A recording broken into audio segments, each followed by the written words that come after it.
Welcome back. This is Monday lunchtime. I was interested to read in Engineering News this week that the local chief executive officer of the multinational Siemens South Africa, Sabine Dall'Omo, says she is optimistic that the country's promised infrastructure-led recovery will be implemented from late this year. The stark reality, I guess, if it doesn't happen, our economy is on a downward path to disaster. She joins us now on Monday lunchtime. Sabine, good afternoon to you and welcome.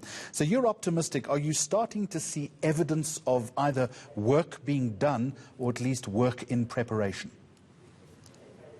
Yeah, thanks first of all for having me. And yeah, definitely, I mean, looking at work being in preparation, this is clearly something which currently you can see. And I'm not too sure to which extent you have followed the economic recovery plan, but also the outspring of the strategic infrastructure project plan, which was communicated late last year.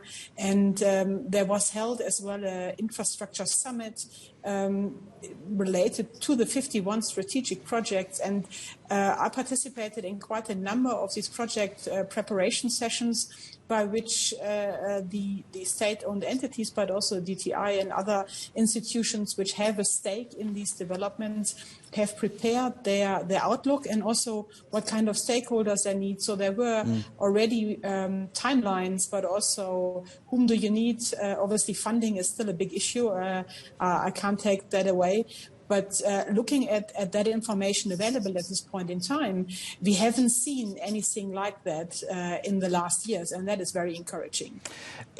Funding is one issue, but the Engineering News also makes the point that it's about approval, it's about authorization, it's about license, it's about permission, it's about exemption. The list goes on and on. You can pull all of that together and say, are we going to be able to scythe through this red tape?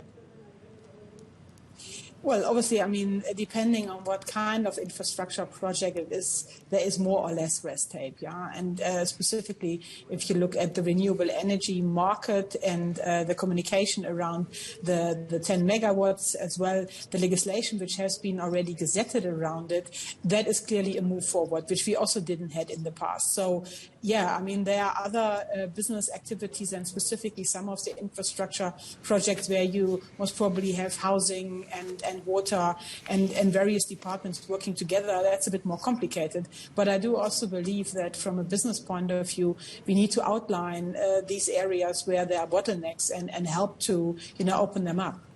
When it comes to those projects, and this is a final question to you, I'm assuming that there would be projects surrounding power, given that we're currently in load shedding right now and that the absence of power or sustainable power in this country is a big problem and it's also a hindrance to investment.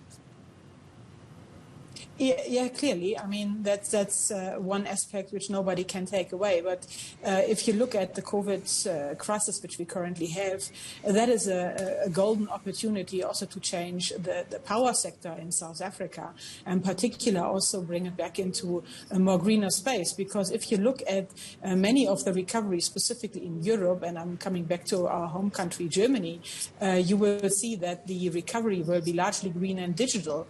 And around these kind of initiatives, also funding from development institutions will be provided. So for South Africa, really diversifying the electricity mix, it's one of the golden opportunities we can make as a harvest out of COVID-19.